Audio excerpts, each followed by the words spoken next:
words about potential history. Potential history is actually an argument or a polemic with the tradition of writing history that is constituted or that is premised on the existence of the archive as a shrine of the past. So the entire project questions the idea of the past and actually speaks about 500 years of imperialism that should not be approached as discrete events that are coming one after the other. So now I would like to show you several images that are related or that exist in between the book and the exhibition. So I would like to start with this image in connection to Julia, to your class, which, as I understand it, is a class about, art, museums, and curatorial approaches. And what you see here is a crop of an image. It's not a photograph, it's a cropped photograph. And this is part of my practice. In order to ask different questions, I must decenter the situation that is being inscribed in the images. And here what you have is actually the hands of a persona that is called the collector. And the collector for me is part of a gallery of plunderer, people who benefited from privileges or from rights to go to many different places that were opened up by the military, and they had access to treasures that were part of the life of other people. And they imposed themselves under the auspices of, I would say, the military and colonial power in general. They posed themselves as benign actors, as if they are not exercising violence. And they went on and on to several expeditions to actually extract the wealth that we see in museums, in Europe, in the US, wherever we go. We all the time encounter those objects baptized as works of art, but they are actually, the product of violence. They are the product of violence because no matter what is in those objects, they were extracted under violence. So when I'm doing this kind of cropping to photographs, what I'm trying to understand is something about the situation.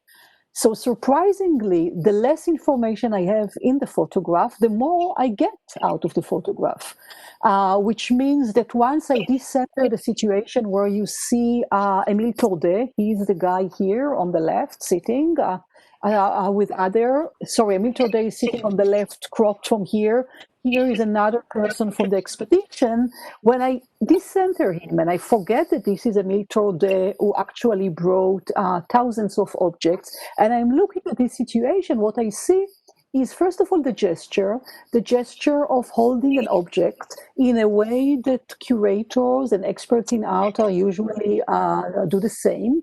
This is a gesture that we inherited, the gesture that really appreciate the objects and hold it very mildly, in order, of course, not to damage the object. But, nearby him, we see the hand of another person on which we know very little. We can reconstruct who is this person, but we don't know who is this person, except that what I'm interested in is that person that can later on be one of the porters who will carry the very heavy boxes that were plundered from Congo in this case. He is now in a position when knowledge is extracted from him. So what we see is a very interesting moment for people interested in art, is a moment when not only the object was plundered, but actually information was sucked from the indigenous people, from local people, in order for this person on the left to become an expert. So for me, this kind of crop image enabled me to see, let's say, the genesis of the profession called art historian, for example. And let's follow up to another image. Then we see, and here I'm really staying with what Fanon called the dermis. I'm staying really on the level of the fact that we have a black guy and a white guy. And here what we have is also a tradition that was constructed alongside a tradition of plunder of white instructors, white teachers of art going to different colonies and teaching art. So what we have, or what I'm calling your attention to look at, what we have is the reversal of who owns the knowledge, who is now in an authoritative position to give the knowledge, and to give the knowledge to the natives as if it is not a knowledge that was plundered from them. And here I would like to take you for a minute to the space that is more familiar for students in art, curatorial, etc., something that is more known as the history of the profession. And these are two, moments that coincided. This one is from Carl Eisenstein, who is one of the historians of African sculpture. And he had full access to the plunder that was achieved under Leopold II in Congo. And Leopold II is responsible in the same time for the genocide of 10 million Congolese. So this kind of separation between the genocide and the tons of objects looted from Congo that we have in different museums is here goes into a second or third level of abstraction or of dissociation, because what Eisenstein did is to cleanse the objects from, things that for him were not part of the big art, were not part of the real art. So he removed, raffia threads, he removed nails, he removed many objects. And here on the left, we have an image of the gallery by the photographer and gallerist, New Yorker photographer and gallerist Alfred Stiglitz. And what you see is his attempt to juxtapose, modernist art on the walls with objects looted from Africa. And what you have here is an object that should not have been, displayed in the gallery, because this is part of, a modality of caring for the dead. This is an object that is usually attached to object that is related to the way that people who passed away are being kept in the community. So here we have two modalities of cleansing, those kind of traces of what I am trying to reconstruct through looking at images. And here what you see is an image of one of the tables in my exhibition that I just have now at the AKV in Berlin, and it was earlier in Barcelona, called Errata. What you see is a kind of view from above of the table, how I juxtapose those images. So here you have the Stiglitz gallery, here you have the Carl Eisenstein book with this image that I showed you. But what I'm trying to do you hear me okay, Julia? Yeah. Okay. Because I hear a kind of echo, weird echo. And here what you have, I'm going back to Napoleonic Expedition. You see it from the other side, because the tables, you could approach them from both sides. So here is the Napoleonic Expedition, and this is the looting of Native Americans in North America. So it's an attempt to reconstruct a little bit the genealogy and the lineage of objects, but it aspires to do more. It aspires to say that actually those objects that were looted not only should be restituted when there are existing restitution claims, and there are many, coming from people who were expropriated of their objects. And the Sarre-Savoie report, it was written by Sarre Savoie 2 years ago. As we know, only few objects out of the 90,000 objects that they documented in public French museums that they identified as plundered, only very few, handful objects were restituted so far. So part of this attempt is to support those restitution claims, but on the other hand, to say that people have not only, people who were plundered, have rights not only to receive back the objects that were looted from them, But we have also very big waves of migration of people coming from different places in Africa, in South America, and we know how they are being treated in their either being forsaken or abandoned in the Mediterranean and not being allowed to get into Europe, or we know in the borders here in the US with South America, people coming from Honduras, Venezuela, and other places. We know how they are being treated in the border. And what I'm trying to do is to overcome the institutionalization of knowledge into separate disciplines. On the one hand, we have people who are being trained to become art historians or curators and to care for objects that are very well documented in museums. And on the other hand, we have border patrol. We have all these people who are treating or maltreating people who are claiming their right, what I would like to call as their right to live nearby their objects. So what I'm trying to do is to think about this persona of the undocumented, the persona, the figure that was made throughout these 500 years of imperialism was defined as undocumented. I'm trying to connect this persona with the very well documented objects that exist in museums and try to think about those objects as objects that belong to those people who are claiming their right to enter the US or Europe, but their entrance is being denied. And I'm trying to argue that in those objects, their rights are inscribed. So not only they have rights, they have a right that these objects will be restituted to the places from where they were taken. But as we have people fleeing away from different former colonies, I think that we have an opportunity and a duty to think about those objects that were plundered as objects that belong to people who are trying to get into those places. Saying it differently, between the very well documented objects and the undocumented people, I'm trying to create a kind of union. And here, maybe, Julia, we can move to the film to see, 3-4 minutes, and then we can come back and continue with the slides and with your questions. So I don't know in this platform how I stop sharing my screen. Okay, I see.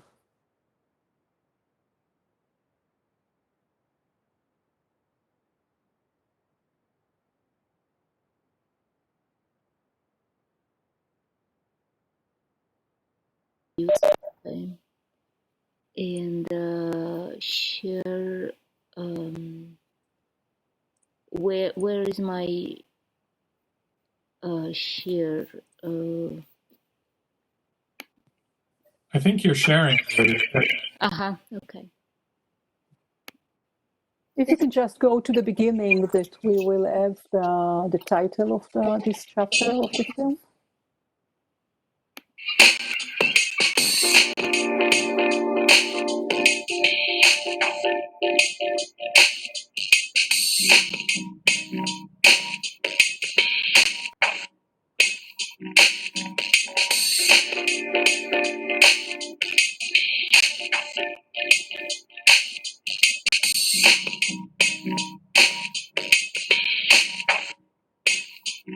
It is no secret that millions of objects never intended for museum display have been looted from all over the world by different imperial powers.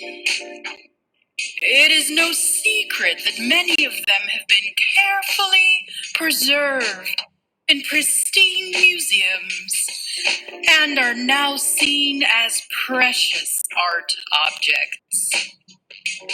At the same time, it is no secret that millions of people robbed of tools, masks, and other objects that constituted their world continue to seek a place where they can rebuild their homes. Not only do they have rights to these objects, their rights are inscribed in them. Imagine these were the people calling for help. Alternately, imagine that these figures had not been robbed of the people who made them.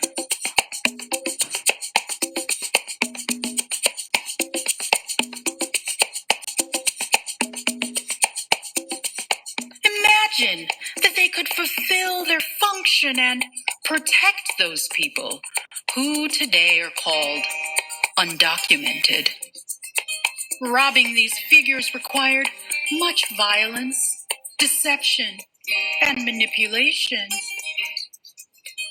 The techniques of robbing differed, but many of these imperial actors took advantage of a certain kind of kindness, for a lack of a better term, on the part of the natives, as well as their fellows in Europe.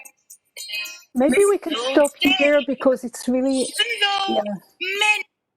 many Thank you. Yeah, I think that it's better to stop here because we see it, very fragmented. And the voice also is very fragmented. Probably it's difficult to stream through this kind of platform like WebEx or Zoom or whatever.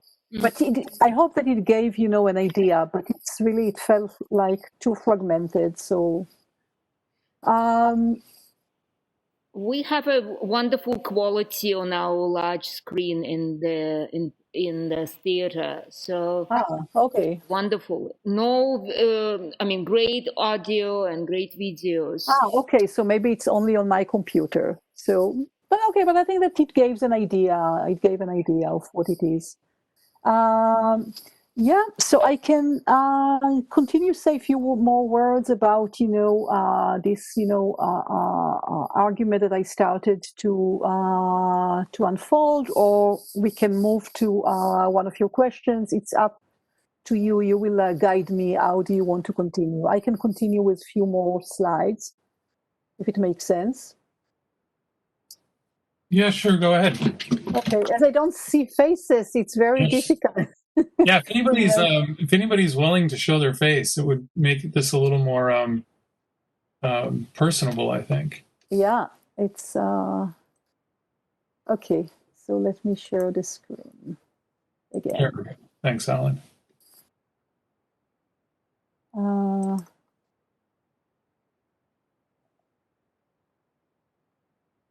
I don't see what I'm showing. Okay, do you see the screen? Yeah, we see it. Okay, so just to go a little bit further with we were on this slide, so I'll show you just another view of those tables that you will get a little bit of the scope of the project, and then we will arrive to other questions about mapping and about Palestine. So you will already be familiar with the way that this is my desktop. As I said, it ended up to be an exhibition, but this is how I work in order to ask questions. So here, if you look a little bit farther, what you have here are two books that, I also studied art when I was at high school many, many years ago. And I kept these two books that, when you look at them today, I think it's very clear to see how the dividing line, between people, between who is part of the body politic, who will always be acknowledged as coming late, rather than, as I tried to show earlier with the objects, for example, African American in the art scene in the US never came late. They were actually those whose objects constituted in Europe and here the ground for, let's say, the history of art. But as you see in the distinction between this kind of canonical, at the time at least, book by Herbert Reed, Modern Sculpture and African Art, you wouldn't find any African art properly saying in this book of Modern Sculpture, even though it is very clear, we know it from different historiographies, that modern sculpture could not be conceived without let's say, hundreds of thousands of objects that were looted and were made accessible to different artists. And just to think about those different artists, so here you see above those two books, you have several catalogs, but it's really the type of the iceberg of how many, artists made their eye that recognizes the value of African art, made it part of their identity as artists. So you see here a catalog, the Sculpture's Eye. You see the Walker Evans, catalog where he documented tons of objects. I think more than 100 objects that were about to be shown in an exhibition that till today is being praised by the MoMA as its first African exhibition in 1936. And I'll come back later to the looting related to the MoMA exhibition. And you have here Man Ray and African art. So what I'm trying to do is to a little bit disturb this kind of benign dividing line between them, and to look at what was actually produced by the colonial as African art with African labor, which are the handcuffs, which are several, elements, sculptural elements that are related to the trade slave. But here, let's go just briefly to this image, another image from the collection of Torday. Torday, this collector who brought thousands of objects to different museums, also took many photographs that were then commercialized into stereoscope. And this is just one of them. So I would like to call your attention to look at how objects arrive to those museums, about the exploitation of our local community that not only is being expropriated of its treasures, but is made, the porters of these expeditions. But I would like to call your attention to another level in this kind of, let's say, organized crime, or let's say organized plunder, on which, or on the basis of which academic knowledge, museum knowledge is being produced, which is the extraction of what I call visual wealth. In addition to objects that are being extracted, the local population are being, treated as kind of raw material for taking photographs. Because we are speaking about a huge factory of images in the 19th century that circulate, between the different colonies, that circulate in Europe, in the US.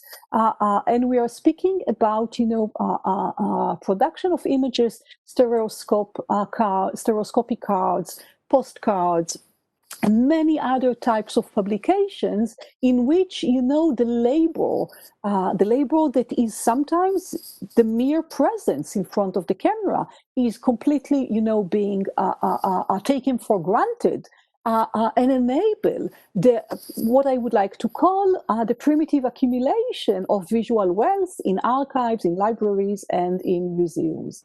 And this goes on and on, when you look at each and every image, you have to understand it as part of this primitive accumulation that has also, very material side, which is, you can see, the same place. You see the extraction being written in the landscape.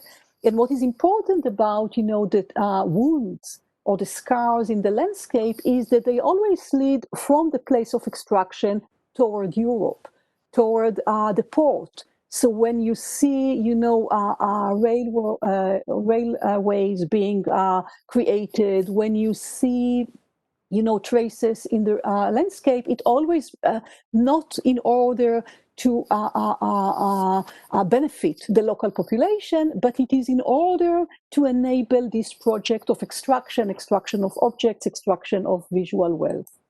And just, another aspect of the project of extraction on which all our interest in objects should be associated with. So here you have, part of this, circulation of postcards. You have a postcard from Dahomey, and this is an image that was taken just before, the city was destroyed. Just before the best samples were appropriated, in the same manner from the Napoleonic Expedition to Egypt, in the same manner when they go, either the French or the British, wherever they go, they destroy, they take photographs. The photograph in itself becomes, an object of circulation.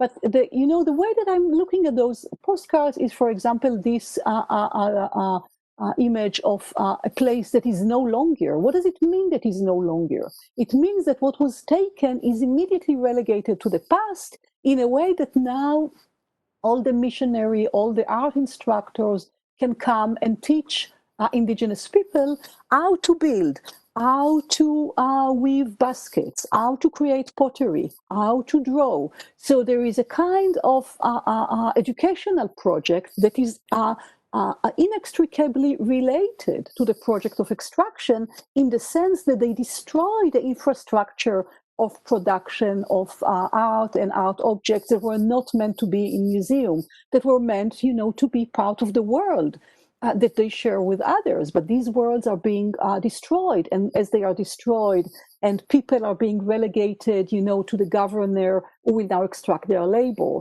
Objects are being relegated to collectioners and experts who are from elsewhere.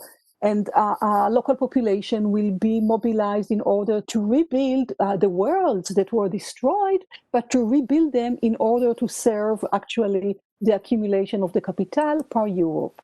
And this is why we cannot think about it without looking how banks were created, how in stamps we see the wealth in Belgium, for example, that is being accumulated. 1897, being accumulated through the destruction of Congo and its plunder and the genocide. I will skip from here maybe to say a few words about museums, because Julia asked me in one of her questions, she asked me about the fact that the decolonial project, or decolonizing the museums, is a very, very long process. First of all, it shouldn't be a very long process if museums will agree or will acknowledge that they are part of a violent present, not only violent past. If they will acknowledge, it shouldn't be necessarily very long. It is long because museums continue to distort the language. And here I would like to read for you something from the Art Institute of Chicago, when I'm looking, at objects that were looted from Benin. So just when you look at this kind of screenshot, you see those two objects on the right side and on the left side. This is in itself the perpetuation of violence, because those tasks, there are places here. But we don't know if this carved task was related to this particular object, because when they plundered indistinctly. So you see here on the ground many tasks, and you see separately the objects, the bronze. So when it comes when it arrives to museums after many auctions, after many processes of trade, it's not necessarily that this task carved is related to this specific object. But what we see as they are being kept as discrete objects, in relation to what I showed earlier for Stiglitz or for Karl Eisenstein, kind of prominent figures, considered to be prominent figures in the beginning of 20th century modernism. So the fact that they are being preserved separately is part of the way that museums perpetuate the violence. But I would like to go further to this, painting by Romar Burden, an African-American artist, who is relating to different objects from Benin, and is depicting actually something that is related to the independence of Benin. And let's read what the museum writes about this. Benin gained independence from the French rule in 1960, less than 20 years before this collage was made. By making the faces of the characters black instead of white, as in the original fresco, Burden endeavored to draw comparisons between the struggle of the Benin people and African Americans, and used the Greek epic to underscore the commonalities of all human. So here it is so outrageous, this text, because the museum is, first of all, taking proud of having this kind of painting. Second, taking proud of being very progressive and speaking about the independence of Benin. But the museum doesn't raise any question. Why do we continue to own objects from Benin if we support the independence of Benin? So there is kind of, and we saw it, I think, in the last couple of weeks following, the murder of Breonna Taylor and George Floyd. We saw it that many museums took pride of putting on their website kind of Black Lives Matter statement, but they didn't make the obvious connection that Black people's objects matter too. And if Black people's objects matter too, they have to participate, not by putting, a supportive statement, but they have to participate in the project of deracialization of their collection, of decolonization of their collection. And let me go to one category that is related to the question, what can we do? Those objects from Benin, they looted 5,000, and they are in very many museums. I didn't have time to explore what you have, around in Connecticut, but I am sure that if you will dig a little bit, you will find some of them. And for Benin, there are very clear restitution claims for many decades. And what we did, with several colleagues is going to RISD, which is the nearby, art institution and museum nearby to Brown, where I am teaching. And for me, it is related to a category that I develop in the book, in Potential History, the category of disowning. So if we have restitution claims coming from people who are expropriated alongside this category, I'm saying that, and this is related to Imagine Going on Strike, that we as, museum workers, we as museum scholars, we have to ask ourselves, how do we participate in the decolonization rather than just generating more text that support existing claims without making the connection, how it implicates our labor, our research, and our work that seems benign. So if we think about disowning objects, and if we as the constituencies of museum, we claim that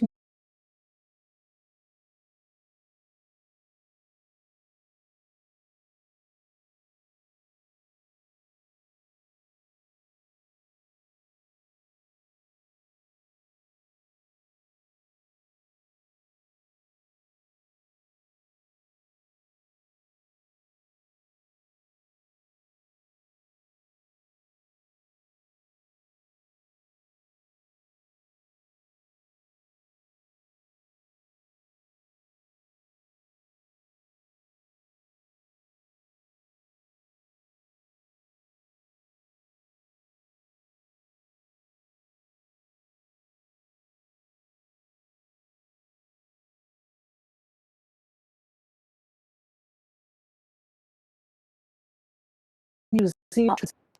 And maybe from this category of disowning, I can go now to the other set of questions that, Stefan, you asked me to look at, which is related to Palestine. And here I would like to make the connection a little bit between those objects plundered from Africa and between Palestine.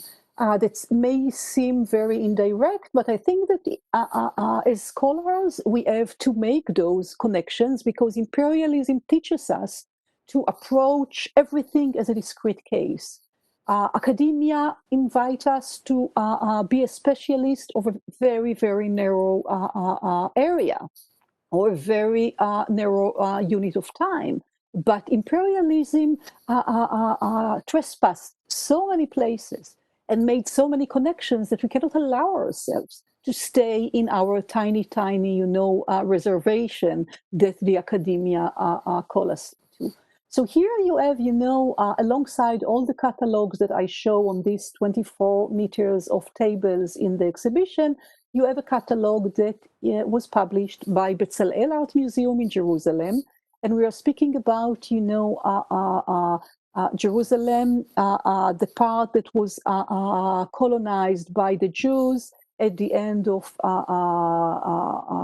at the end or at the moment when they destroyed Palestine and created or declared the creation of the State of Israel. And this catalog is a catalog of a collection of art objects from Africa by a Jewish collector. And the museum shows it as one of the very first exhibitions.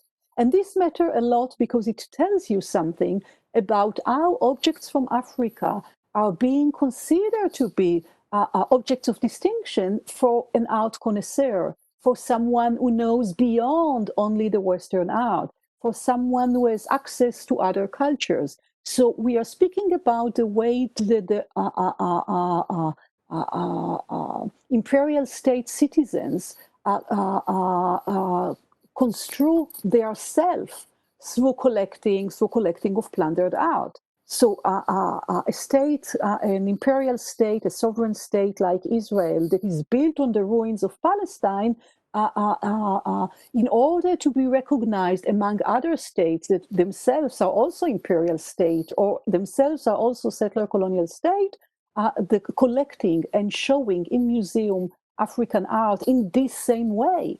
Not African art as, art that is being done in Africa, in different places in Africa nowadays, but African art as, this art that allegedly belonged to the past.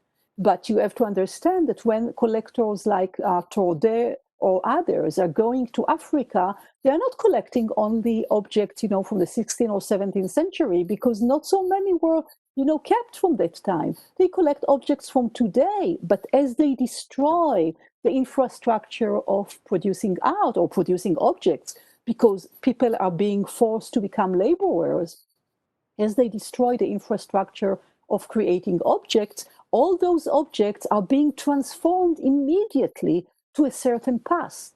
Hence, they can be shown together as African art, while among, art coming from France or from Italy, of course, there will be many nuances in terms of temporality.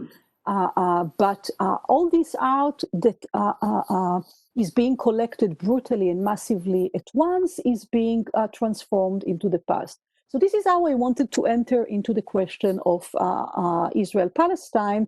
And I'm not going to look at Israel-Palestine in relation to the crusade, because it's out of my scope. I'm looking at, and when I'm looking at Palestine, I'm looking mainly at the 19th century and the beginning of the 20th century. So this is one of the areas in the tables where you have Israel-Palestine, but let me look for a second here at this table. So,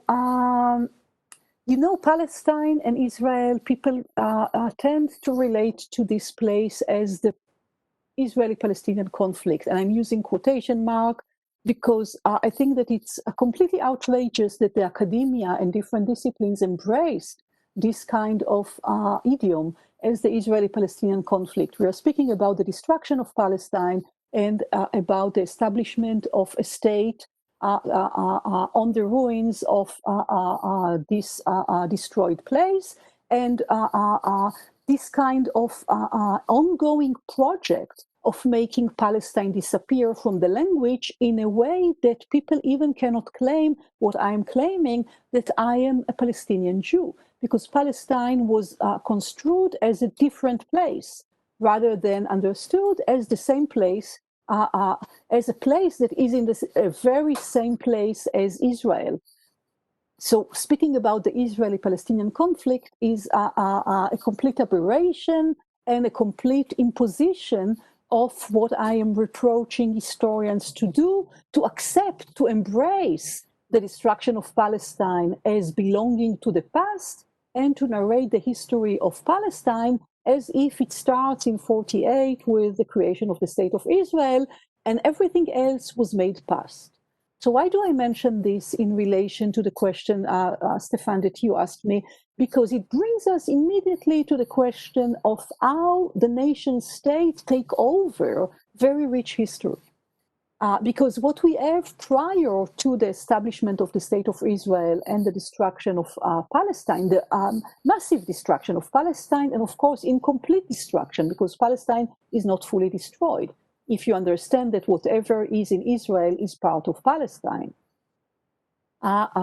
So throughout the colonization, the British colonization of Palestine, from the end of World War I until the moment when the British leave the country and actually handed over to the Jews, what we have are different projects and projection of partition. the fantasy of partitioning Palestine did not arrive in 48 when in 47 when it was announced by the UN as a fait accompli, or as an almost fait accompli, as the only way to approach this place. But there were projection of partitioning from very early, and when we and all this time. Many opposed these kind of, I would say, perverse projects of destroying a place through partition. And just to recall the 36 to 39 general strike of Palestinians that opposed, the way that the British enable a massive Jewish migration to Palestine that actually was part of one of the fantasies to partition Palestine. So here you have, for example, another book here in the middle, a book that is written in Hebrew. You may recognize it. I don't know how big you see it on your screen. And this is the case, to oppose the partition of Palestine coming from the Jews. But what happened is that with the creation of the State of Israel, the opposition to partition was made unimaginable, or was made outlawed. People could no longer oppose to partition, because opposing to partition was actually opposing to the creation of a state that would benefit the Jews.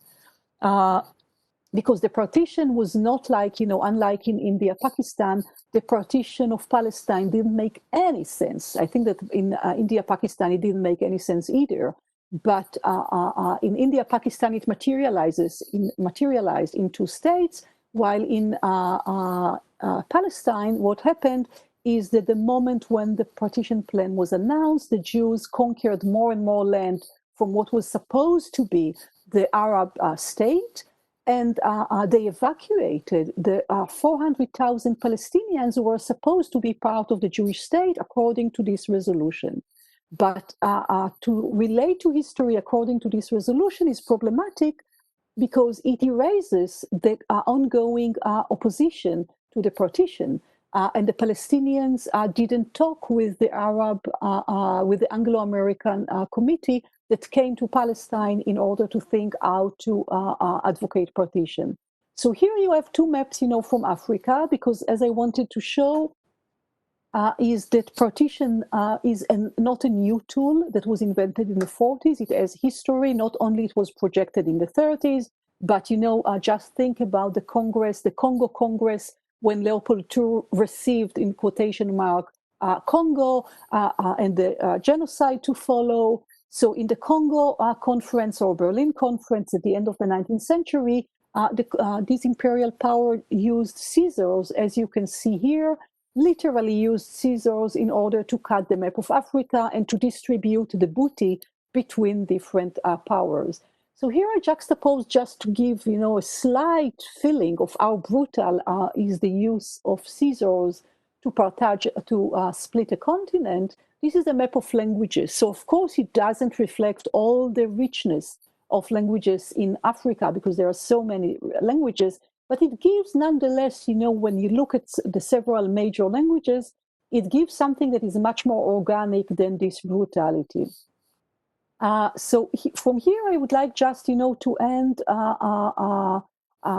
the conversation with two images, the conversation on this with two images, and then we will open it to some questions. So here, this is an image from the day after the partition plan was announced by the UN. We are speaking about November 47. And what you have here are Palestinians declaring 3 days of general strike because they oppose partition. What will come few days later with the violence that will erupt in the place and will enable the Jews to destroy Palestine and to expel 750,000 Palestinians from the land, what will happen is that this kind of protest or strike led by Palestinians will be outlawed until today. Because what you have today, the Great March of Return in Gaza, Gazan trying to reach out beyond the wall, beyond the fence, the separation fence reach out to the homeland of their ancestors or of themselves if they are really old. They are being welcomed with tear gas, they are being shot. But here what you have is a moment prior to the moment when the Jews became the lord of the state, those who are promulgating laws that will make Palestinian protest always to be perceived as riot, always to be perceived as a threat to the state, because the state imposed itself as a fait accompli from the moment it was declared. So I'm very interested in how, documents, the document of partition or the document of the declaration of the State of Israel. This is the moment of declaration that takes place in the museum. It takes place in Tel Aviv Museum that was built prior to the creation of the state. And this guy is David Ben-Gurion. I colored all of them. I made them silhouettes because it is not about showing you these people. It is about showing you actually the document that legitimizes the declaration of the State of Israel, legitimizes this violence. And then this is the document that as historian, we are being invited to read in the archive as if it is a document from the past, as if the creation of the State of Israel is irreversible, and the fact that there are millions of Palestinians outside of the border of Palestine is irreversible and cannot be reversed into respecting what would be the common sense, which is the return of Palestinians to their homeland. So just let me end with another image. So as we see, this is the opposition to the partition plan, but this is an image from Cairo. Again, opposition to the partition plan. Let me just show you another one. This is from Iraq, from Baghdad. So the opposition to the partition plan, you must understand that it didn't come only from Muslim and Christian and Armenian Palestinians. It came also from the Jews, but the Jews were immediately mobilized into what was construed as an existential war. But it came from all around the Arab world, because nobody wanted to have, to see Palestine destroyed and a Jewish state benefiting only the Jews, a Jewish state which is a white Jewish supremacist state in the same lineage of European nation state to be created there.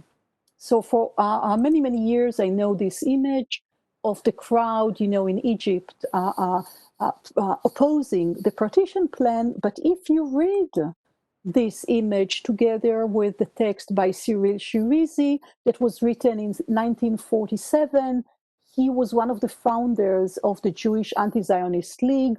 When you read this text, actually, you ask yourself, how come that this kind of international language already in 47 that make Muslims versus Jews, when we look at the crowd opposing to partition, how come that opposing to the brutal destruction of a shared world in which Jews, Muslims, Armenians, Christian live together, how come that the destruction was reduced into a conflict of two sides? So let me just end by reading Cyril Shirizi. Jewish man, Jewish woman. Zionism wants to throw us here are Egyptian Jews, into a dangerous and hopeless adventure. Zionism contributes to making Palestine uninhabitable. Zionism wants to isolate us from the Egyptian people. Zionism is the enemy of the Jewish people. So rather than reading as today, the Zionist lobby makes everybody be scared to say the name Palestine and to criticize Israel because they will be treated as anti-Semite, what you see here is how, a big part of the Jews are claiming that actually the creation of a Jewish state will endanger them in North Africa, in the Arab world. And we know that from that moment till the beginning of the 60s, the life of Jews in the Arab world will be almost terminated. So if you understand this not as a lesson in history, but as inseparable from the migration or forced migration of objects and forced migration of people, we see that there is something about the creation of the racial imperialism or racial capitalism as the only way to go. And Zionism is part of it. And those voices that are opposing Zionism are not only opposing Zionism, they're actually opposing this kind of racial capitalism that will take over in different places. So maybe I'll stop sharing my screen, and if you have questions and if people would like to show themselves on the screen to ask questions, that would be lovely.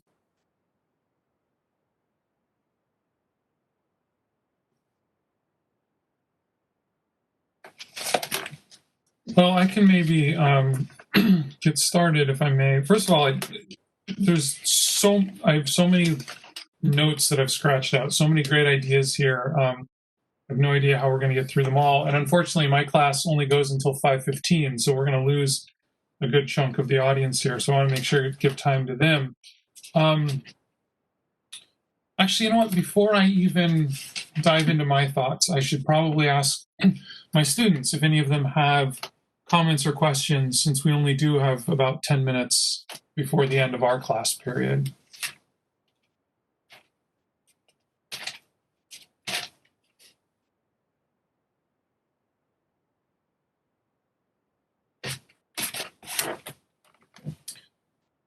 All right, maybe then I will.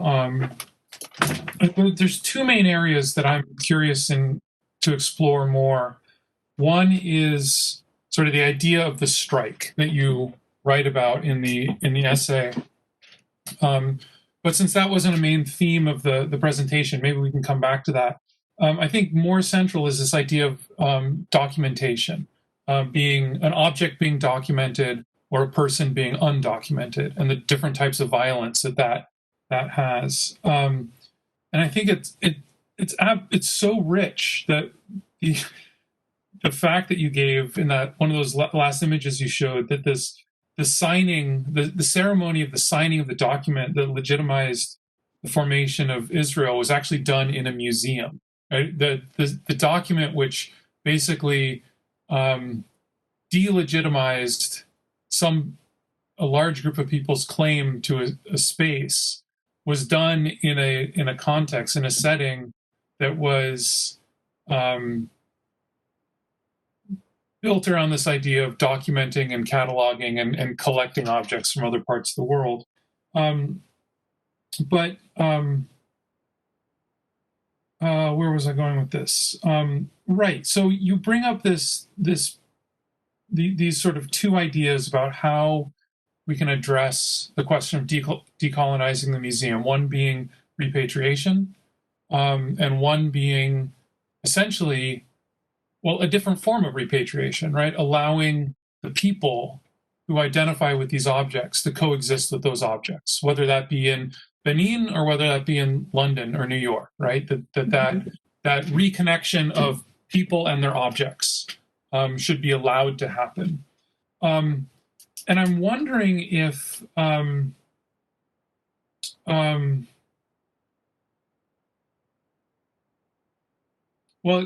you said several times this idea that the right to exist is inscribed in these objects, right? The right, or the right of, let's say, immigrants or migrants to exist in a particular space is inscribed in the fact that their objects are already in that space. And I guess I'm wondering if the challenge I'm seeing is that these sort of two sides of your formulation, the idea of seem to me to be working a little bit against one another. I'm wondering if you can clarify it a little bit. On the one hand, the idea of repatriation, of sending objects out of European and American museums back to Africa or back to other places, is based on the idea that their presence there is illegitimate, that this documentation is false. But the idea that they then create the right for people to come from those countries into a European or American space is based on the idea that this creates, that they create a legitimate legal framework for that to happen, that the documentation essentially of those things existing in the museum creates that right. And so I'm just wondering if you can clarify that a little bit, because it seems to me, I guess, this is not a gotcha question at all. What I'm catching on is the fact that behind all this seems to be this fact of documentation, that just the idea that you can write on a piece of paper that a certain person or a certain thing belongs in a specific space and doesn't belong in other spaces is just, I mean, that's so baked into our society, but it's so incredibly hard to deal with either by legitimizing it or delegitimizing it. Yeah, so thank you for the question. So it has, several layers. So one of them, it's true, I'm dealing with two patterns of forced migration of objects and forced migration of people. And when we speak about forced migration, as historians, you will be compelled to say, but the objects were plundered in the 17th century, but they are coming today. There is no connection. So this is why what I'm saying is that we cannot embrace the imperial temporality that tells us that those objects that were looted in the 19th century are irrelevant to the pattern of migration of people today from former colonies. So first of all, we have to go with me with this anti-imperial temporality, and you have to go with me with what I'm arguing in the book. I mean, the two texts that the class read is not enough. There is an entire chapter on the archive in which I'm showing how imperialism invented the past in order for us not to see the connection.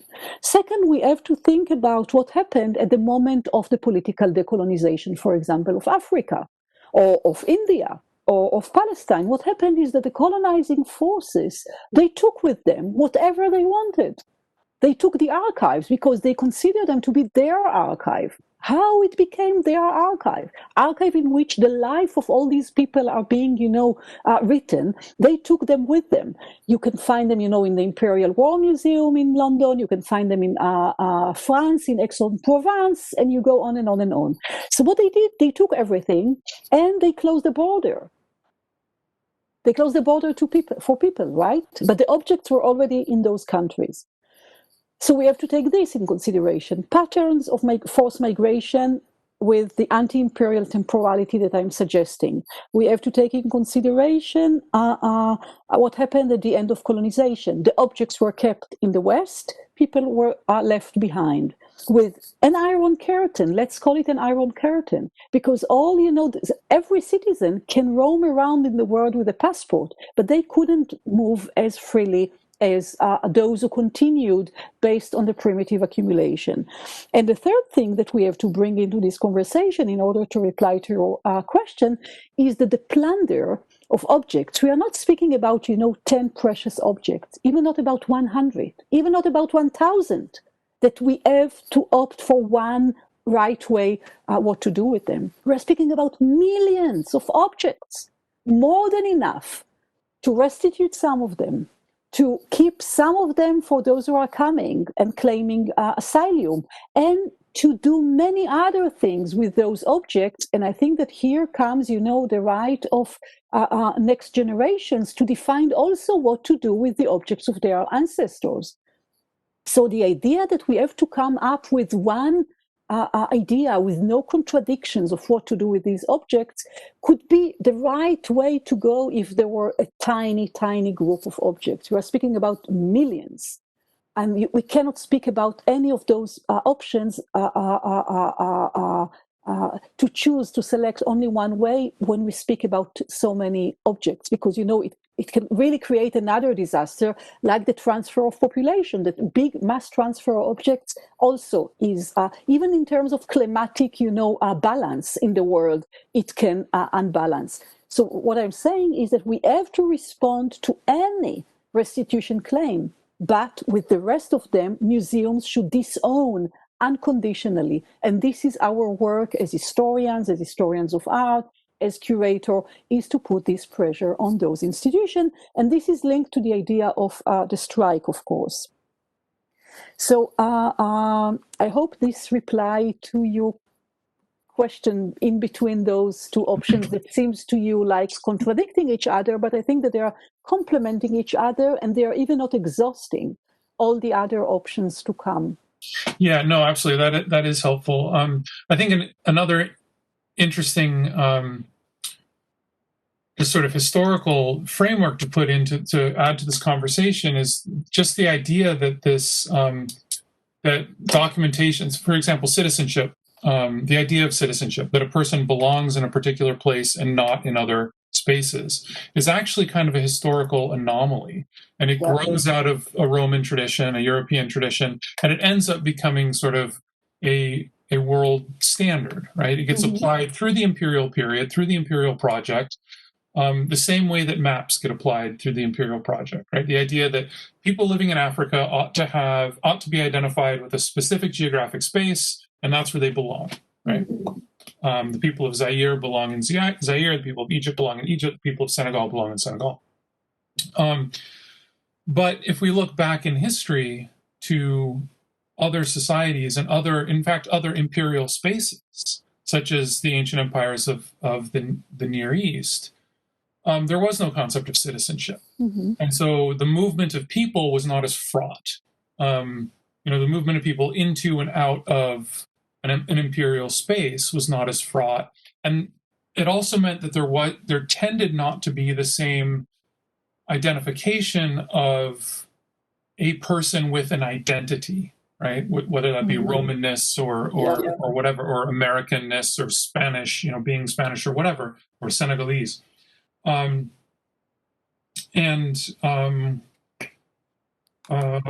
had getting then into this, your response also then was a nice segue into the idea of the strike, because you speak very powerfully and you write very powerfully about how we as academics, right, we have this training, we have this expertise, and we can use it to just perpetuate the violence, the imperial violence that our disciplines are built on, or we can apply it more productively against those structures, right?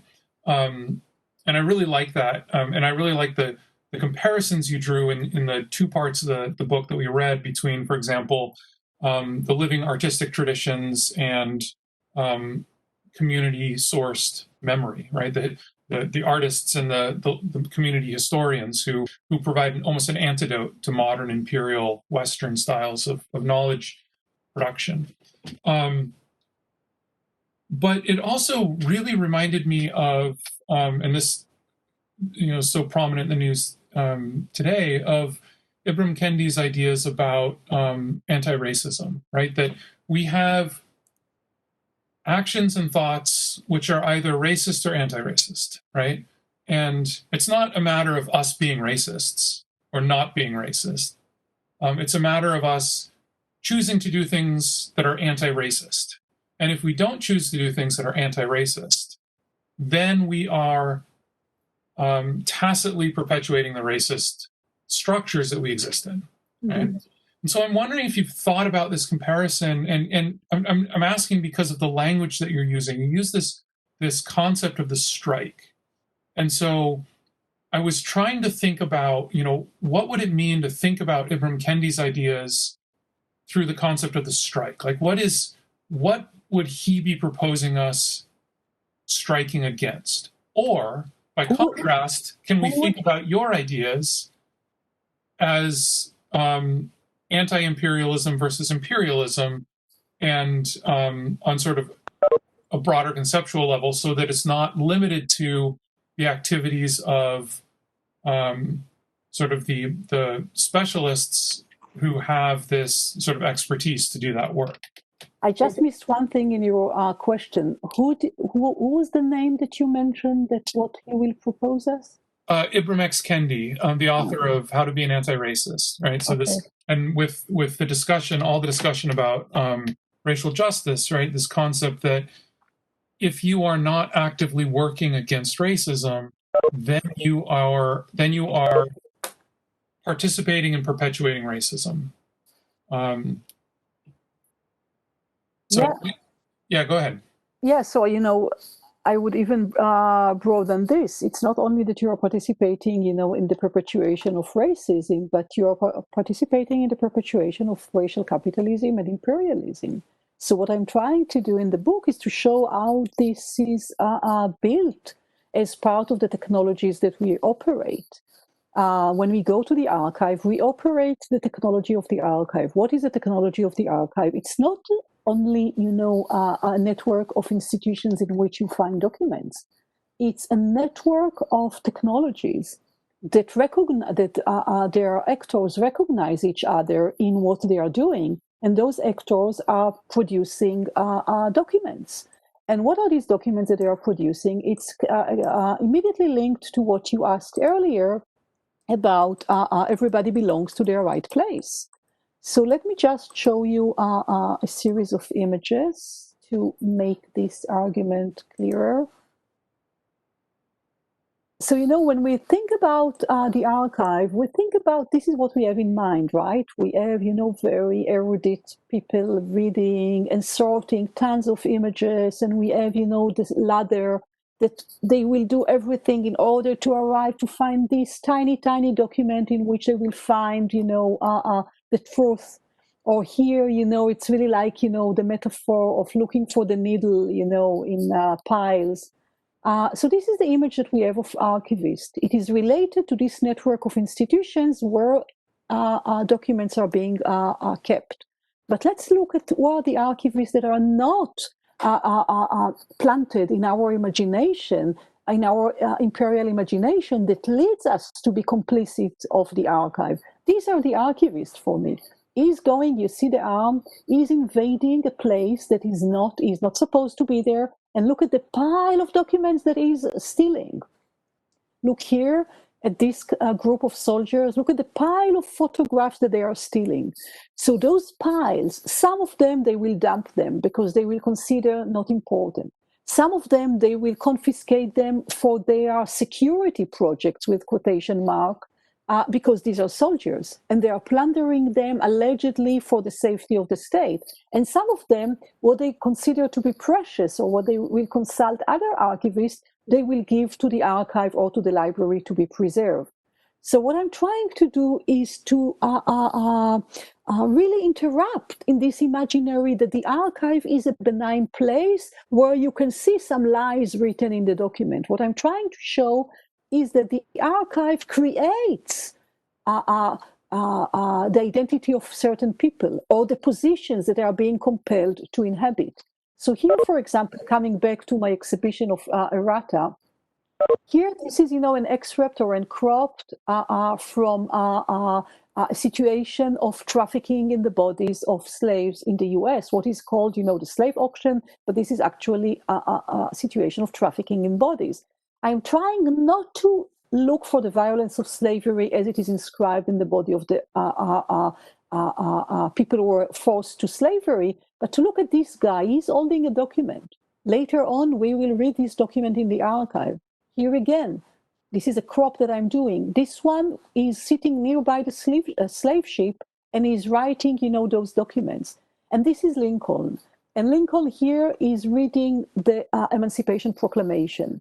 Again, I don't mind about Lincoln here. I mind about the document. I mind about, this connection between forcing someone to become a slave. It goes through a document because all the people around the plantation will have to recognize this person as a slave because there is a document that attesting that he is the private property of the enslaver. And then the Emancipation Proclamation, in the same way that Act of Manumission, are being also pursued through the production of a document. If you read Du Bois, for example, you get a completely different story. The abolition of slavery didn't come through documents. It's, the 500,000 African American who left the plantation, who left the forced labor positions, who brought to the abolition of slavery. So Du Bois provide us with a different imaginary, with the imaginary of the general strike. It's the general strike of 500,000 African American who were forced to be slaves, or are running away from the plantation, that actually lead to the abolition of slavery. So here you see in this general strike, in this imaginary of the general strike, you see the performance of discarding the value that historians of empire, let's say, because the discipline of history is a discipline that was invented by empire.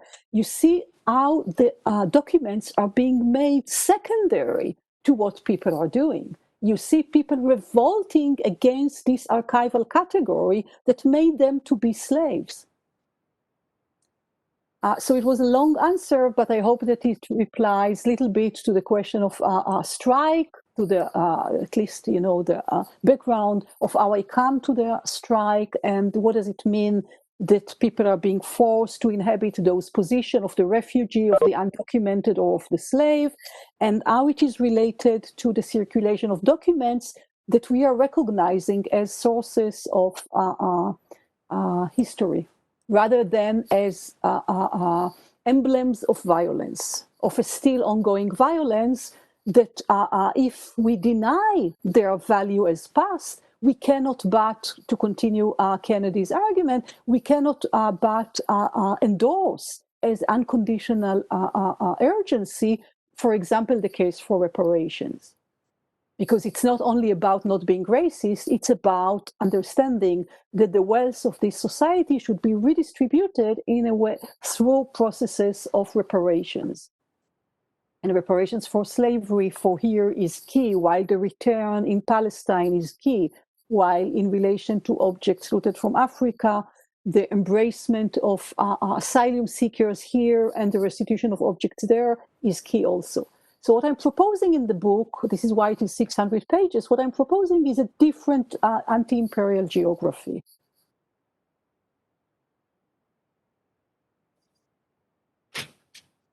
So maybe I'll stop the screen sharing if I'll find what I do it. No, that was very interesting. I want to give space for others to ask questions before I go on. Hi, yes, I have one question.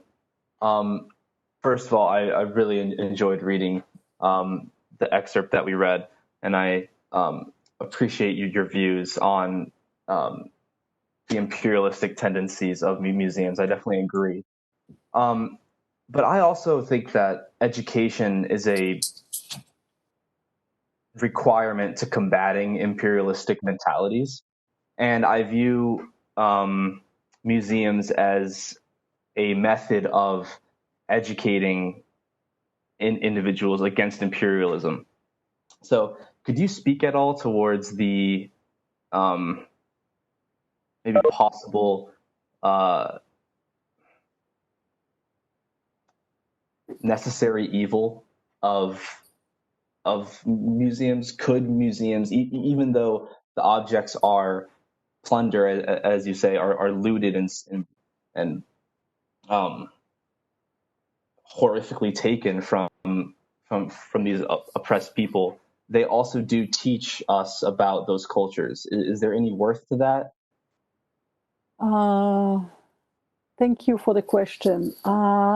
So, there are different, aspects to my answer. First of all, what do we see as education? If we cherish, art history as something that we want to see as education, so what you suggest makes sense, that, we have these objects and they matter, they are interesting, we get to learn a lot about a culture, and we may expect that, young children will become educated through access to these objects. But what we do through this educational process is that actually we teach another generation to forget the violence and to arrive to the thing itself. Remind yourself, of the very first images that I showed, how, Carl Einstein on the one hand and Alfred Stiglitz on the other hand, they cleanse the mask from what is in them. But those masks were cleansed from the genocide of Congolese people, 10 million people. How come that this genocide doesn't matter?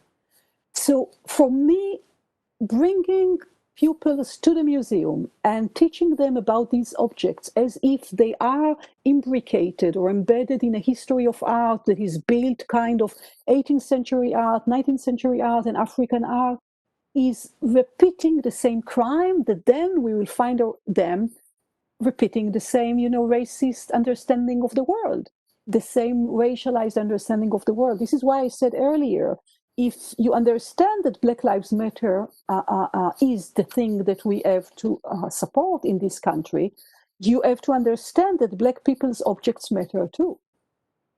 And the fact that they can benefit white children, or that they can benefit citizens, because I don't want to make, a reduction of the US only to white people. I want to make reduction of those institutions to whiteness that is at their basis, because this whiteness of those institutions enable this plunder from non-white people. So to educate another generation of pupils to be white, which means they have right to get the best education. They have right to get access to objects of other people in order to illuminate themselves, in order to be broad, not to be narrow-minded, but to be open to the world. So you are creating so many layers of racism that is built on the fact that those who have access to white institutions should be cherished with those objects, while the others should forever be denied access to them. So I think that, yes, museums can be very charming sites, or very productive sites, or productive is the wrong word because it's very capitalist, but museums can take part in repairing the society in which we live, only if museums will proactively handle or address or engage with the violence that is within their institution. We cannot skip this. And this is why when earlier I showed, the description of Burden's painting by the Art Institute of Chicago, this is a double message. This is, you support the decolonization of Benin, but actually you do not support it, because actually you hold those objects against the Benin people. And this is why what we see is that the world goes wrong everywhere. And I think that we have a right to share the world in a more just way with everyone, and especially with those who were deprived of those objects, or those who were expropriated of those objects through the destruction of their worlds. For that, we have to understand that this mapping of art history that made those looted objects components, necessary components in its vision, is completely wrong. First of all, there are other ways to understand what does it mean to make art. And in many cultures from where objects were looted, making art was part of life. You didn't have necessarily to go to a museum. It was part of life. It was part of the way that you share the world with others. The tools that you used were artistically crafted. The houses that you lived in were artistically crafted. Everybody participated or enjoyed the talent of people from the community. What happened with those white institutions of extraction is that they extracted and they couldn't care less about what they leave behind, which means destroyed worlds. And then when they extracted those objects and brought them to Europe or the US, they didn't care less about people in the community around. Because what we know is that most of the museums do not serve the communities in which they are being built. They are serving tourists, they are serving internal tourists or external tourists. So they are continue to operate as kind of sites of extraction for a kind of semi-global elite. And when I'm saying global elite, I'm not speaking necessarily about, the 1%, but I'm speaking about those who are holding, for example, citizenship against those who are undocumented, or those who are starving because they could not starve. But their means of sustenance were taken when their objects were taken. And I think that we have to aspire to put an end to racial capitalism, and museums can play a role in it, but not by continuing to think that objects that were looted, those experts can continue to use them to teach other people what is the right thing. or what is the right history, or what is the right understanding of the world. I hope it answers your question. It did. Thank you.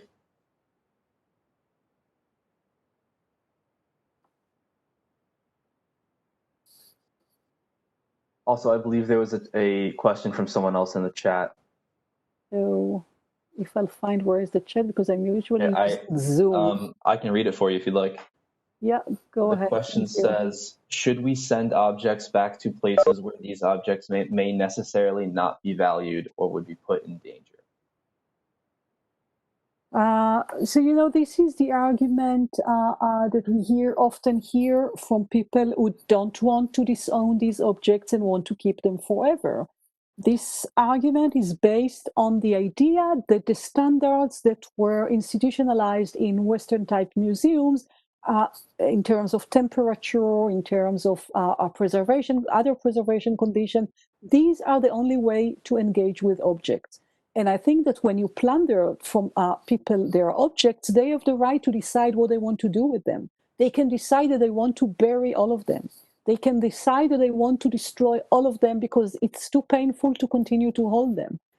Western-type museum and Western elite and Western politicians cannot continue to impose their standards as universal standards that fit everywhere. When we're speaking about campaign of violence, for people who were targeted by this violence, they couldn't care less sometimes about those very cherished museal conditions. And it's completely fine. We have to understand that those standardization are part of the looting and part of the violence, and they cannot be imposed on other people as the only way to make justice. For people to make justice, they have a different understanding than the capitalist understanding of what does it mean to make justice. Because what is behind this, maybe they don't have the right condition, is, wow, we can, some entrepreneurs from here and there that all the knowledge, we can come and build for them museums that will be appropriate to receive those objects. So what we see is not only the danger that they want to impose the standardized condition, but they want to continue to impose their knowledge on those societies and also their structures of understanding what art is.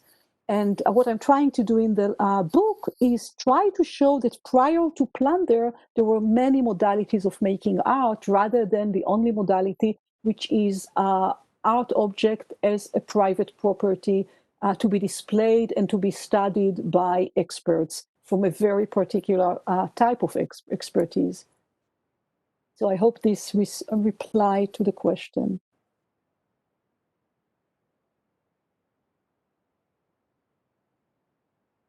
Yeah, now I see the chat.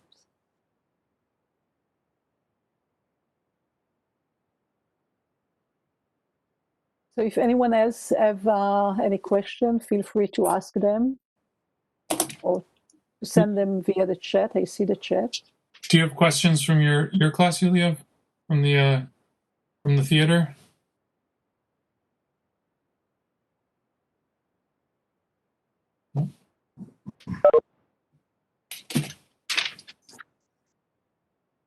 Mitch.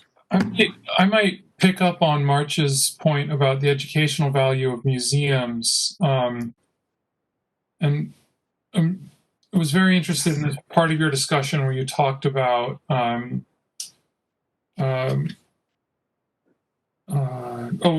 you got into it through modern sculpture and how I can't remember the details because I'm not an art historian, but we spoke about modern culture not acknowledging the importance of African art in the development of this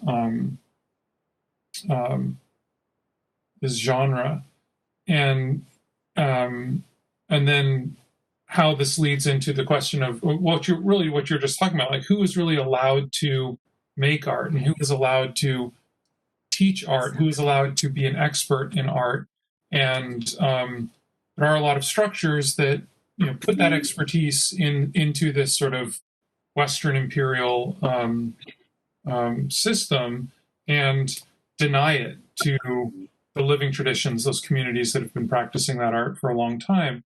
I was reminded also of the work, for example, of Paul Gauguin, of the idea of that it's okay for a European to go, with his passport around the world and set up shop and paint the natives, but it's not doing the opposite, for sort of outside of the pale, and I now I've lost the train of thought of my question, but I guess taking reparation to sort of an extreme, I'm wondering if you could talk a little bit about, I don't know if you've thought about this at all, but it came to my mind. I'm curious to hear what you think about the idea of American or Western art going to Africa, things like Hollywood, right? Like, what role does Hollywood or American brands or, images and art of whatever register produced in the West, anything from, I guess, the Terminator movies to the Mona Lisa, like, what sort of place do those have then in sort of driving and building on these living cultures or living traditions and other in the what you referred to at one point, I think, as the colonized world?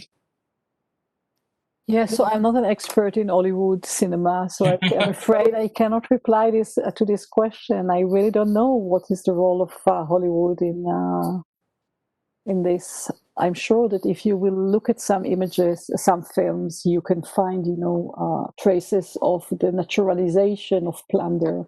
But I don't know how to reply to your question, because it is really not part of what I studied and I can speak about properly. Well, I guess maybe I wasn't clear with my question. I was thinking more about, and I guess maybe another way at the idea is through what you said about, and you wrote about, use the term pastness in your writing, the idea that museums strip objects away from the living tradition of the people who make them, and they assign them to the past, right? But those are, people are still making art in Benin and Senegal and elsewhere. And I guess I'm wondering if, well, I don't know. I'm rethinking my question now. Maybe I'll suspend the question. I'll hold it and see if I can articulate it better. Okay. In a little bit. Okay, and if others have any question, I'll be happy to reply, or maybe we're close to the end. I don't know. I have one more thing, if you don't mind. Yeah, sure. There was a quote from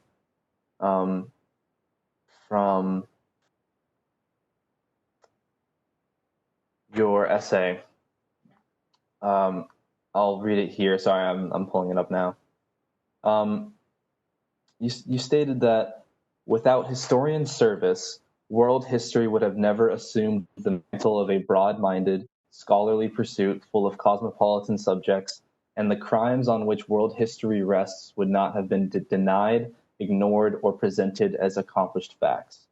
That last bit about historians contributing to the crimes that world history rests on being denied, ignored, or presented as accomplished facts, I think I personally, maybe not fully, but slightly disagree with, because I also think that it's the historian's job to bring those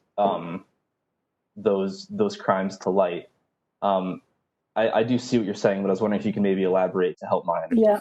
Yeah, sure. So yeah, on the one hand, similarly to your previous question, we want to believe that museums or historians will reveal the crimes, right? Reveal for us or for the future generation the crimes, that they will do the job. But, we are living among people who were targeted by those crimes. They don't need that those crimes will be revealed, right? They know that, for example, the US, which is a settler colonial state, is built on stolen lands. They know that the wealth of the US is built by slave power, right? Slave labor. confiscated, appropriated labor. They don't need this to be revealed. Doesn't mean that they don't need to study more about this, of course. It's not because you were born African American or indigenous that you don't have to learn more. But it's not about revealing. So all this idea that historians will go to the archive and reveal for us those crimes is a complete denial of the fact that we are living among people who were targeted by those crimes. And when it comes to the US, just to speak about the crimes of historians, how they made the indigenous world that was in the US to belong to the past, how they made believe that indigenous people are the vanished tribes. They are not the vanished tribes. They are living, they are here, and they didn't stop claiming their rights to the land. And their rights to the land is not only their right to the land in terms of private property, is their right to continue to protect the land like their ancestors, and to protect, the water, to protect the air, to protect everything.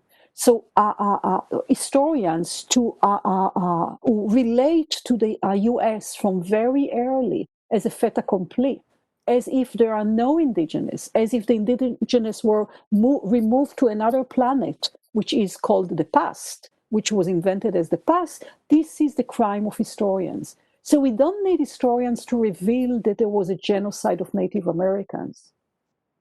We need, of course, historians to illuminate other aspects of it, but it's not about revealing those crimes.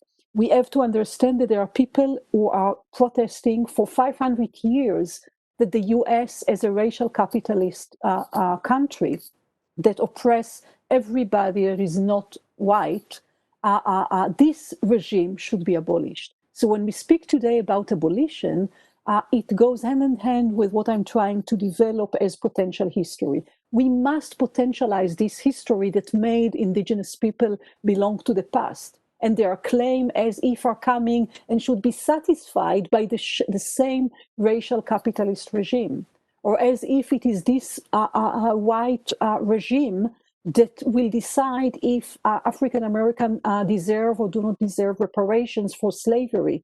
It is about descendants of white people who enjoy privileges also to participate in the struggle to reverse and to abolish all those institutions that are that sustain slavery and continue to sustain the racialized structures of this state. So I think that the question of historians, like the question of museums, like the question of education, yes, I'm not saying that museums and historians and education cannot partake in this transformation, but for that, they have to betray the premises of their institutions. It's not enough for a curator to bring a work of art by an African-American artist that supported the decolonization of Benin. They have to decolonize the art that was looted from Benin from their own museum. The same for historians. They cannot come and reveal for us that there was a genocide, that Palestine was destroyed in 1948. No, they have to make those opposition to the creation of white supremacist regime, whether in Palestine or here. They have to account for those opposing forces, not as something from the past, but as a vital power in the present. And it is because historians agreed to serve this imperial temporality that relegated any opposition to the past that we found ourselves every time anew with a kind of surprise. How come that this regime is so racist? Because people obeyed imperial temporality. People obeyed imperial right to continue not to provide justice and to hold what was taken by force from other people. Okay, So I hope it replies, and I hope that in circles, in spiral between education, museums, and historians, it starts to make sense. But go and read the book. It's not only these two very tiny excerpts that you read. I'll weigh in here again because I teach a class on world history every spring. I teach a survey on world history, and it's potential history, not history. Well, okay, but every year I struggle because all of the materials that are produced, in this genre of world history, attempt to sort of shoehorn the story of the Americas and Africa and everything into this framework, this narrative framework, which is designed around Eurasian stories. And it doesn't work. And so this is a question that's actually really been really close to my thinking about teaching, and that I've struggled with quite a lot. And I'm curious. So in the book, there is, an entire chapter called Potential History, an entire chapter on the archive, in which I'm trying, to provide a different, approach to what was made into history, but as something that for 500 years is there, is not past. Well, and I mean, so this is one area where you and I might want to talk in person at greater length, but this figure, 500 years, I think that if we look back, I would say that, yes, modern history is built along these ideas that you lay out, but there's also a pre-modern history to the discipline of history, which functions very differently, and which I think that the study of the past was, before the Renaissance, really, a much more compassionate space. And so I'd be really interested to explore. I'm really interested now to go back and revisit things like the writings of Herodotus or some of the ancient Chinese historians, who were writing before the creation of this, what I see as sort of a post-Renaissance fixation on history as being fixing the past in the past. But the reason I unmuted myself now is I'm wondering if you're aware of, and again, maybe 2 years ago, PBS put out a series called Native America. It's a 4-part series about the peoples of the Americas, and they go to the living members of those communities and ask them about, their culture, their traditions, their experience. And those are the driving voices, many of the driving voices of the series. And when I first watched it, it's fascinating. There's tons of information in it. But when I first watched it, I, as sort of, a modern trained historian, had these moments of anxiety, really, where it's like, oh, this is not responsible history making right here, right? They're relying on these kinds of sources, which we, as good responsible historians, don't really necessarily accept. But the more I watched it and the more I think about it, I'm realizing they're doing a bit of what you are proposing, right? In acknowledging that it's not up to the experts to reveal what happened when we are surrounded by people who are living the experience. So if you're not familiar with it, I encourage you to look for it. I think you'd find a lot of interesting things to think about with it. I mean, it's a popular market documentary series, but I think it ties into some of these ideas that you're presenting here quite well.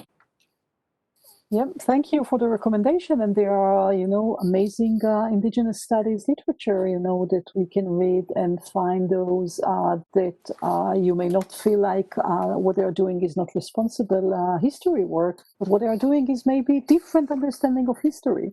So I don't know about, the PBS series, but I know that, when you read indigenous writings, you may feel this anxiety that actually they are rejecting many of the assumptions of historians. And they are rejecting also, the assumption that everything that belonged to their life and history should be shared with historians who are coming with this idea that they have either to unearth or to reveal or to expose. We have to understand that this, fascination of the discipline with revealing everything is completely fraught, with violence, because there are things that, people don't want to give to the settler colonial, actors, and historians are part of the settler colonial actors. Yeah. So in this direction, I propose to read, Eve Tuck, for example, when she speaks about how to protect knowledge, or Audra Simpson, rather than how to enable historians to have another zone of monopoly on indigenous knowledge.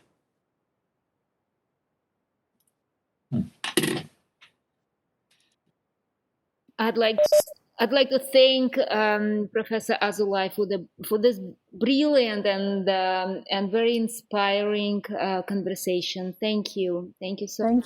Thank you for inviting me, and thank you for the questions. And yeah, they were great questions. Thank you, Stephen. Yeah. It's really wonderful to hear from your students. My class is rather silent. Sorry about that. I'm sure that we will discuss later on Professor Azoulay presentation and talk. Thank you. Thank you so much. Thank you. Have a good evening. Yeah. Thank you. You too. Bye. Bye. Bye-bye. Bye.